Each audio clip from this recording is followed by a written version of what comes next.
Chapter 1. My profile said I was a yoga instructor named Nora who loved hiking and had a dog named Biscuit.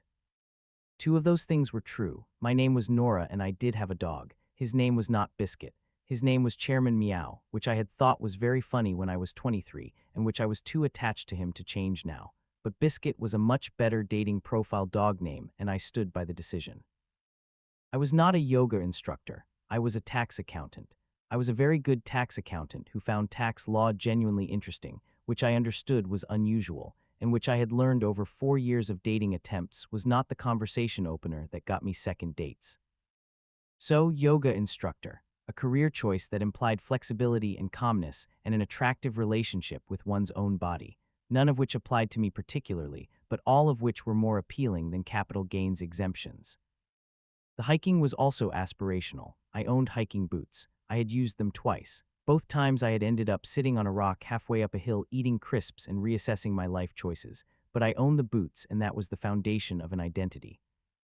I had been on the app for 3 weeks. In 3 weeks I had matched with 11 people, had good conversations with 3 of them, had met one in person, and had spent 45 minutes in a coffee shop across from a man who spent the entire time talking about his ex-girlfriend's relationship with carbohydrates. I had gone home and given Chairman Meow an extended ear scratch and watched television, and felt entirely fine about being alone. On the 4th week, I got a new match. His profile name was Eli. His photos were the kind that looked like they had been taken by someone who did not know they were being photographed, which was either genuine or very carefully constructed to appear genuine. He had fair skin and dark hair and brown eyes, and the specific quality of someone who was comfortable in their own skin in a way that came through even in a photograph. His profile said he was an architect who enjoyed cooking and was looking for someone who could hold a conversation about something other than themselves. That last line made me laugh out loud. It was specific in a way that most profiles were not. Most profiles were aspirational generalities. His had an edge. It implied he had also been on dates where he had listened to other people talk about carbohydrates. I liked it. I swiped right. He had already swiped right on me. The match notification came immediately. I looked at it for a moment, then I texted my friend Priya. She texted back in 30 seconds. He is very attractive, and you should definitely message first, and also the yoga instructor thing is going to become a problem. I knew the yoga instructor thing was going to become a problem. I messaged him anyway. Chapter 2. I opened with the line about his profile. The thing about someone who could hold a conversation about something other than themselves. I wrote bold claim for a dating profile. What is the bar you are setting exactly? He replied in 4 minutes. For the record, slightly longer than someone who had been staring at their phone waiting, slightly shorter than someone who had not noticed. The exact right amount of time, which was either genuine or also carefully constructed, and either way I appreciated it. He wrote, the bar is that I ask you a question and you answer it and then ask me something back. Revolutionary concept, apparently. I liked him immediately and found this alarming. We went back and forth for 3 hours that first evening. He asked good questions, not the surface ones. What did I find interesting about yoga instruction? What was the most surprising thing about it? What did I do when I was not working? I lied about the yoga, not elaborate lies, vague ones. I found it interesting because of the community aspect. The most surprising thing was how much people underestimated the strength component. When I was not working, I read and watched too much television and walked my dog. Everything except the yoga was true. He told me about the architecture. He described it the way someone described work they actually cared about, not the prestigious version, the actual version. He had been working on a community library in South London for 8 months, and the thing he was most focused on right now was the natural light in the reading room, and whether the east-facing windows were the right decision, or whether he had made a mistake he would not know about until the building was finished, and he could stand in it at 7 in the morning and find out. I was unexpectedly moved by this. A man who worried about the morning light in a library reading room was a man with the right priorities. I asked about the cooking. He said he cooked because he found the process calming and the results edible. He said edible with a specific self-awareness that made me smile. Not good, not impressive, edible. I told him I cooked the same way. The results were edible and occasionally more than edible, and I never knew in advance which it was going to be. He wrote, "That is exactly my relationship with cooking. There is no predictive model. You simply make the thing and find out." I put my phone down and looked at Chairman Meow, who was sitting on my feet. "This one is a problem," I told him. Chairman Meow blinked at me. He did not appear concerned. Chapter 3. His name was Eli, and he was not an architect. He was a data scientist. He worked for a research company that did predictive modeling for infrastructure projects, which was technically adjacent to architecture in the way that accountancy was adjacent to mathematics. It was not the same thing. He knew buildings in the way that someone who spent a great deal of time thinking about how buildings were used knew buildings. He had opinions about the east-facing windows in the South London Library because the library was a real library, and he had looked at the foot traffic data for the surrounding area and had thoughts about when people would use it and how the light would matter. None of this was architecture, it was data. Data was what he did. He had put architect on the profile because data scientist produced a specific response in conversations that he had gotten very tired of. People either found it incomprehensible or immediately asked him to explain their broadband speeds. He had tried being honest about it for the first month on the app and had found that by the second date, most people had already decided he was boring before they had asked him a single question about his actual work. So, architect, a career that implied creativity and spatial thinking and an appealing relationship with the built world, more or less accurate as a vibe, professionally inaccurate in every specific. He had matched with Nora on a Thursday evening. He had already swiped right on her before she matched with him, which he was not going to mention. Her first message had made him laugh. He had been expecting something generic and had gotten something with an edge, and he had been paying attention since. The 3-hour conversation had been the best first conversation he had had on the app. He had been on the app for 6 weeks. He had matched with 20 people and had good conversations with 4 and had met 2 in person, and both had been fine and had produced no second date on either side by mutual unspoken agreement. Nora was different. He could not entirely account for why. She was funny in a way that was not performed. The jokes arrived without announcement, and they were specific, and they required having actually paid attention to what he had written. He found this remarkable because most people on dates did not actually pay attention. They heard enough to formulate their next contribution and called it listening.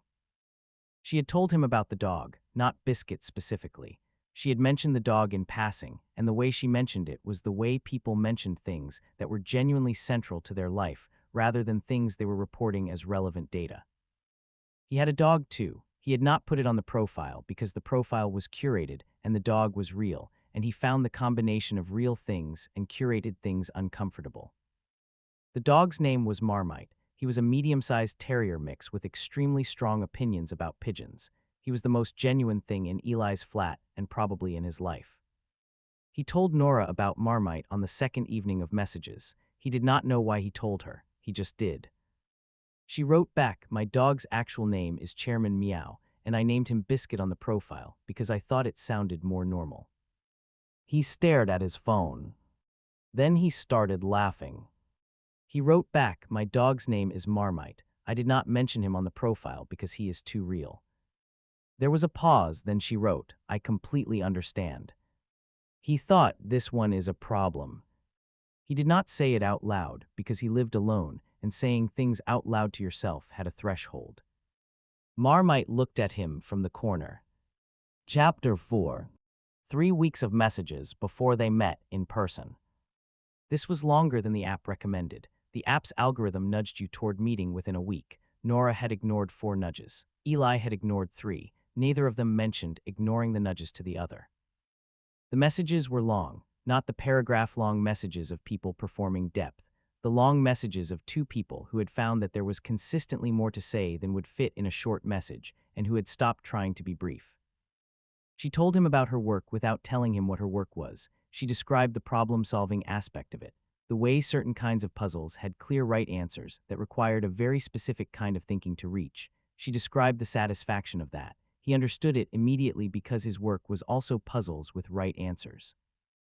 He described the data work without calling it data work. He described the problem-solving aspect of it, the way infrastructure decisions were made on the basis of predictions that were either good or bad, depending on the quality of the model and the quality of the inputs, and that he spent his days trying to make the predictions better than they had been. Neither of them noticed that they were describing the same fundamental pleasure in different words. Or perhaps they noticed and did not want to say it yet. They sent each other things, articles and videos, and the specific kind of internet detritus that you only sent to people you thought would find it interesting. She sent him a piece about the acoustic properties of different building materials and how they affected the experience of being in a space. He sent her a long-form essay about the relationship between taxation systems and urban development that he had expected her to find dry, and that she had responded to with 4 paragraphs of genuine engagement.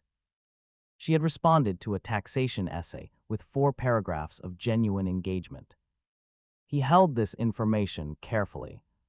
On a Wednesday evening in the 3rd week, she mentioned that she had a meeting the next day that she was nervous about. She described it without specifics.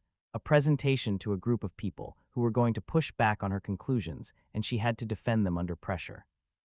He wrote back about the light in the library. He told her about a presentation he had given 3 months ago where the committee had pushed back on his foot traffic predictions, and he had held his ground because he was right, and he had known he was right, and the building was going to prove it eventually, but in the moment it had been difficult to hold. She wrote back at 11:30 at night. She wrote, "How do you hold your ground when you are not certain you are right?" He thought about it. He wrote, "You stop trying to be certain and start trying to be rigorous. Certainty is not available. Rigor is." She did not reply for 10 minutes. Then she wrote, "That is the most useful thing anyone has said to me in a long time." He looked at that sentence for a while. She wrote, "We should meet." Yes, he wrote back, "We should." Chapter 5. The panic arrived on Saturday morning. Not the general nerves of a first date. The specific panic of someone who had told a significant lie 3 weeks ago and had not corrected it, and was now going to sit across a table from a person she had been talking to every day and who thought she was a yoga instructor. She texted Priya at 8 in the morning, "Help." Priya called immediately. She had been waiting for this. The conversation was brief. Priya's position was that Nora should tell him before the date. Nora's position was that telling him before the date meant the date might not happen, and she very much wanted the date to happen. Priya's counterposition was that telling him on the date was worse. Nora's counterposition was that she would tell him on the date early, before the food arrived, and that would be fine. Priya said, "It will not be fine." Nora said, "It will be fine." She was not certain it would be fine. At the same time, in a flat in Islington, Eli was also having a version of this conversation. His version was internal because he lived alone and did not have a Priya equivalent, but Marmite was present and serving as a sounding board in the sense that Eli talked and Marmite sat and occasionally tilted his head. The architecture thing was going to need addressing.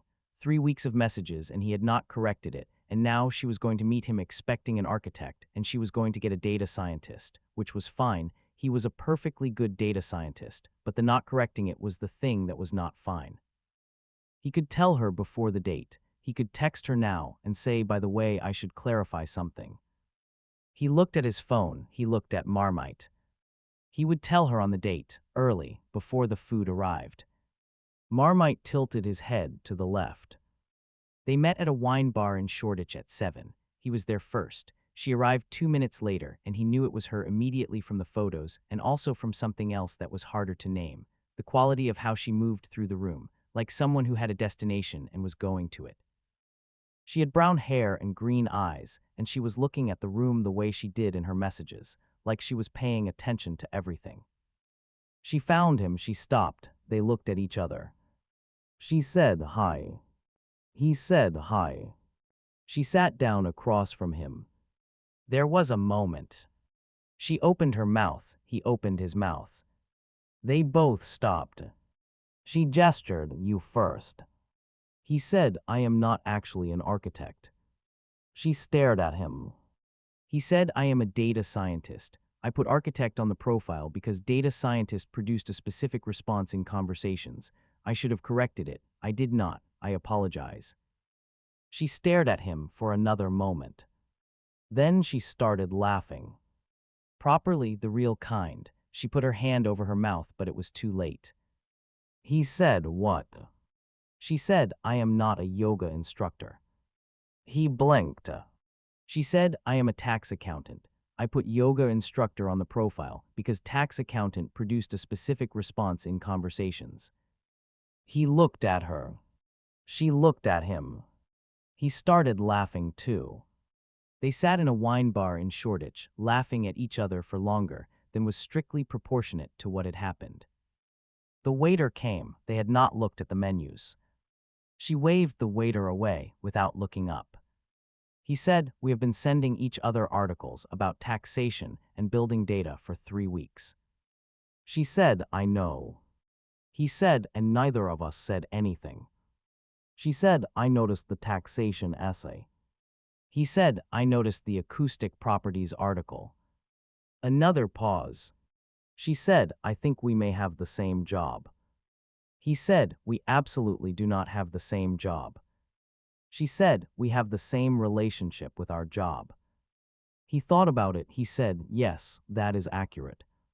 The waiter came back. This time they looked at the menu. Chapter 6. The lying being done changed things. Not in a bad way, in the way that taking off a coat changed things. You were still yourself, but there was less to manage. She told him about the tax work, the actual version, the things she found genuinely interesting about it, which were the things she had been describing obliquely for 3 weeks as puzzle solving with clear right answers. He had understood immediately. She had been describing tax law and had been too embarrassed to say so. He told her about the data science, the infrastructure predictions, the foot traffic models, the library. She had already sent him the acoustic properties article, which meant she had already been interested in the library for 3 weeks without knowing she was interested in his work. She found this extremely funny. He found it slightly astonishing. The food arrived. They had ordered without much attention because the conversation was more urgent than the menu. The food was fine. Neither of them could have described it afterward because they were not paying attention to it. She asked about the library, the real questions, the ones she had been thinking since the acoustic properties article. Why east-facing windows? What happened to the reading room in the afternoon? Had he modeled the seasonal variation in natural light? He had modeled the seasonal variation in natural light. Nobody had ever asked him that. He described the model. She asked follow-up questions that required having understood what he had just described. He answered them and found himself going further than he usually went when describing his work, because she kept being interested, and interest was the thing that made depth possible. She told him about a tax case she had been working on for a client who ran a small architecture firm, which she mentioned with a specific look that acknowledged the coincidence. The case involved a dispute about how to categorize certain design costs. She had been reading extensively about architectural processes to understand the dispute well enough to advise on it. The acoustic properties article had been research. He stared at her. She stared back. He said, "You have been researching architecture for a tax case." She said, "For 6 weeks." He said, "And I have been reading about taxation because you sent me that essay and I found it interesting." She said, "And now we know each other's actual jobs." He said, "We have been accidentally interested in each other's work for 6 weeks." She put her fork down. She said, "This is a very unusual first date." He said, "Yes." She said, "I am glad we are having it." He looked at her across the table, brown hair and green eyes, and the specific quality of someone paying full attention. He said, "So am I." They stayed for 3 hours. The wine bar was not thrilled about this, but they managed one more bottle and did not notice when the staff started stacking chairs. Chapter 7. He walked her to the tube. London was doing its Saturday night thing around them, loud in patches and then quiet and then loud again. They walked at the same pace without discussing it. She told him about Chairman Meow, the real version, the name and the reason for the name, and the fact that he was extremely opinionated about where she sat on the sofa and had strong views about the specific chair that was supposedly hers, but that he had claimed 2 years ago and never relinquished. He told her about Marmite, the pigeon opinions, the tilted head when he was thinking, the fact that Marmite had been his sounding board for the architecture confession decision and had tilted his head to the left, which he had interpreted as an endorsement. She said, "What does he tilt right for?" He said, "I have never seen him tilt right. I think right is reserved for things he is genuinely uncertain about." She thought about that. She said that was surprisingly profound for a description of a dog. He said Marmite was a surprisingly profound dog. They reached the tube entrance. They stopped. The Saturday night crowd moved around them. She said, "The yoga instructor thing." He said, "Yes." She said, "I want to say for the record that I own hiking boots." He said, "I want to say for the record that I have been in many buildings." She said, "I think those are equivalent." He said, "I think they are exactly equivalent." She smiled. He was looking at her when she did. He said, "Sunday. I know a place that does very good Sunday lunch and has a corner table where dogs are allowed if you want to bring Chairman Meow." She said, "Marmite." He said, "Marmite is coming." She said, "Then yes." She went down into the tube. He walked home. On the walk home, he thought about 3 weeks of messages, and the acoustic properties article, and the taxation essay, and a woman who had named her dog Chairman Meow, and had put Biscuit on her dating profile because she thought it sounded more normal. He thought, this is a significant problem. He texted Nora. He wrote, "For the record, I had already swiped right before you matched with me." She replied in 30 seconds, "I know, the algorithm shows you who swiped right before you matched." He stared at his phone. She wrote, "I swiped right first, but I was not going to mention it." He wrote, "Why not?" She wrote, "Because you seemed like the kind of person who would appreciate having swiped right first." He stood on the pavement and laughed. He wrote, "Good night, Nora." She wrote, "Good night, Eli." He put his phone in his pocket and walked the rest of the way home. Chapter 8. The Sunday lunch place had a corner table that was technically inside, but had a door that opened onto a small courtyard, and the arrangement meant that dogs were permitted in a legally ambiguous but practically accepted way. Chairman Meow and Marmite met on the pavement outside. There was a moment of assessment, both dogs still. Then Chairman Meow sniffed Marmite's left ear. Marmite tilted his head to the right. Nora and Eli looked at each other. She said, "Right, he is genuinely uncertain." He said, "Give it a minute." Marmite tilted his head back to center. Then he sat down next to Chairman Meow and looked at the pigeons on the other side of the street. She said, "I think that is an endorsement." He said, "I think that is the highest endorsement Marmite gives." They went inside, corner table, dogs under the table, Sunday lunch that was very good and that they actually paid attention to this time. She asked about the data science properly, not the 3-week messages version, the actual questions she had been not asking because she had been being a yoga instructor. What did the models look like? How did you account for variables you could not predict? What did being wrong feel like when a project had already been built on your predictions? He answered all of it, at length, with the pleasure of someone who was being asked about the thing they actually thought about most and not the curated version of it. He asked about the tax work the same way. She answered the same way. She described a case that had taken 18 months and had involved reading more about maritime law than she had known existed because her client operated vessels, and the vessel classification affected the tax treatment in ways that nobody had thought through properly. She had thought through them properly. The client had saved a significant amount of money as a result. He said, "You find it interesting, the actual work. You are not performing finding it interesting." She said, "I find it interesting the way some people find puzzles interesting. The solving is the part." He said, "Yes, that exactly." She looked at him. He was the same person he had been in the messages. There was no gap between the text version and the in-person version. This was not always the case. She had met people who had been funny in messages and flat in person, or warm in messages and careful in person. He was the same quality of attention and the same dry precision, and the same way of saying things that was direct without being blunt. She thought, this is the problem I was warned about. She had not been warned about it by anyone. She had warned herself. They left the restaurant at 3. The dogs trotted side by side on the way out. She took a photo of them. He looked at the photo on her phone. He said he was going to need a copy of that. She sent it to him on the pavement. He looked at his phone. He smiled, not the performing version, the actual one. She thought, yes, this is the problem. Chapter 9. The weeks that followed were the best weeks she could remember having had in a long time. This was a large thing to acknowledge, and she acknowledged it carefully. She was a careful person. She did not make large claims without examining them. She examined this one and found it accurate. He was easy to be with, not easy in the way of someone who required nothing, easy in the way of someone who brought something and made room for what she brought, and the combination produced something that was better than either part. They disagreed about things, regularly, not about large things, about the specific small things that people with strong opinions disagreed about.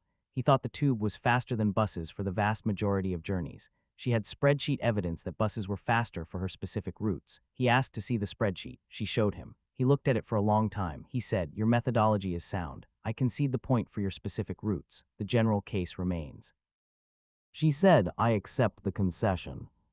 He said, "I want it noted that you made a spreadsheet about buses." She said, "I make spreadsheets about everything." He said, "Of course you do." She brought her work home sometimes in the evenings. Not literally, the thinking about it. She would be on his sofa and something from a case would surface and she would go quiet and he could tell when she was in it and he left her alone and waited. And when she came back he asked if she wanted to talk it through or just have it received. And she had found over the weeks that both options were equally available. He was the same. The library came up a lot. The east windows. He had started to worry he had been right about them in a way that worried him more than being wrong would have. He described this. She said, "Explain that." He said, "If I was wrong, I can know I was wrong and learn something. If I was right, I might stop questioning myself, and that would be worse." She said, "That is the most accurate description of a high achiever's anxiety I have ever heard." He said, "Is it anxiety if it is rational?" She said, "Yes, it is still anxiety, but it is productive." He's thought about that. She said, "You are going to be right about the windows." He said, "You have not seen the windows." She said, "I know, but you thought about them for 8 months. People who think about things for 8 months are usually right." He looked at her. He said, "That is not a rigorous methodology." She said, "No, but it is an accurate observation." She met his friend who had known him since university and who assessed her with the specific efficiency of a long-term friend and afterward said to Eli that she was very good and that he should not be an idiot about it. He met Priya who assessed him with the same efficiency and told Nora privately that he was clearly very into her and that the data scientist thing was actually more impressive than architect, and she should tell him she thought so. Nora told him she thought so. He said, "More impressive how?" She said, "Architects design things. You figure out how things actually work. That is harder." He was quiet for a moment. He said, "That is the nicest thing anyone has said about my work in a long time." She said, "It is also accurate." He said, "You keep saying accurate things." She said, "I am a tax accountant. Accuracy is the job." Chapter 10. He said it on a Tuesday evening in his flat. They had been cooking dinner together, which was an activity they had discovered they both approached with the same philosophy of making the thing and finding out what it was. The kitchen had a specific quality when they were both in it, not chaotic, organized in the specific way of two people who had figured out how to be in the same space without discussion. The thing they had made turned out to be very good, better than either of them had expected. They were eating it at his kitchen table and Marmite was under the table and Chairman Meow was on the sofa in the other room, having decided some weeks ago that Eli's sofa was an acceptable sofa, and the evening had the specific quality of evenings that were not trying to be anything other than what they were. He put his fork down. He said he had been thinking about something. She waited. He said he had been thinking about the profile, the architecture thing, the 3 weeks of messages where they had both been being someone adjacent to who they actually were. He said he had been thinking about what it meant that the conversation had been the same quality regardless, that he had been more himself in the messages than he had been on most first dates where he had been honest. She put her fork down. He said, "I think the thing I was trying to perform, the architect version of myself, is not actually very different from the real version. They have the same values, they just have different jobs." She said, "Yes." He said, "And the yoga instructor version of you is not actually very different from the tax accountant version. Same values, different jobs." She said, "The yoga instructor version is calmer and more flexible, but yes." He almost smiled. He said, "What I am trying to say is that I think what happened in the messages was real, not despite the lying. Alongside it, the lying was the surface and what was happening underneath it was real." She looked at him across his kitchen table, dark hair and brown eyes, and the specific quality of someone who had been thinking about something carefully and was now saying it carefully. She said, "Yes, I think that is right." He said, "And I am in love with you, which is the thing I was building toward and took longer to get to than I intended." She laughed, the real kind, then she stopped laughing and looked at him. She said, "I have been in love with you since the taxation essay." He said, "That was weak too." She said, "I know, I was very annoyed about it." He said, "Why?" She said, "Because I was not ready. I was on a dating app looking for someone to have a few nice dates with, and you sent me an essay about taxation, and I found it the most interesting thing I had read in a month, and I thought this is going to be a problem." He said, "I thought the same thing about you." She said, "When?" He said, "When you sent the acoustic properties article. You are a tax accountant. You sent me an article about building acoustics for a tax case and found it interesting, and I thought this is a significant problem." She said, "We were both right." He said, "We were both right." Marmite emerged from under the table and put his head on Eli's knee. Eli put his hand on Marmite's head. She looked at them both. She said, "For what it is worth, the data scientist version of you is better than the architect version would have been." He said, "You never met the architect version." She said, "I do not need to. I have spreadsheet evidence." He laughed, the real kind. She reached across the table and put her hand over his. He turned his hand over and held hers. The kitchen was warm, the food had been very good, the dogs were present, the evening was being exactly what it was. That was everything. 6 months after the wine bar in Shoreditch, the library in South London opens. He has been to the building 4 times in the week before the opening. Each time he stands in the reading room at different hours: 7 in the morning, noon, 3 in the afternoon, 5. The east windows are right. The morning light comes through at the angle he predicted. It hits the reading tables at 7, and by 8 it has moved to the far wall, and the room has the quality he had been trying to create, warm and directional without being harsh, the kind of light that made you want to sit in it with a book. He stands in it on the Thursday morning before the opening, and he calls her. She picks up on the second ring. He says, "The windows are right." She says, "I know." He says, "You did not know. You have never been here." She says, "I knew because you thought about them for 8 months, and people who think about things for 8 months are usually right." He says, "That is still not a rigorous methodology." She says, "Come home." He says, "I am at a library." She says, "Come home when you are done being at a library." He says, "I will be done in 20 minutes. She says, "I am making lunch. Bring the good bread from the place on the corner." He says, "All right." He stands in the reading room for another 5 minutes. The light is exactly right. 8 months of thinking about it, and it is exactly right. He buys the bread from the place on the corner. He goes home. Home is her flat now mostly, in the specific way that 2 people's homes became each other's, without a formal decision being made. His books are on her shelves. Marmite and Chairman Meow have reached a détente on the sofa that involves Marmite taking the left side, and Chairman Meow taking the right, and both of them tolerating the arrangement with dignity. She is in the kitchen when he gets back. She has made soup. The flat smells like soup and coffee, and the specific quality of a place that 2 people have been living in together. He puts the bread on the counter. She says, "The windows." He says, "Exactly right." She smiles. He watches her smile. He says, "I want to take you to see it." She says, "I want to see it." He says, "Saturday morning, 7 a.m. The light is best at 7. She says, 7 a.m. on a Saturday is not a reasonable ask. He says, "The light is best at 7. She says, "All right." She hands him a bowl of soup.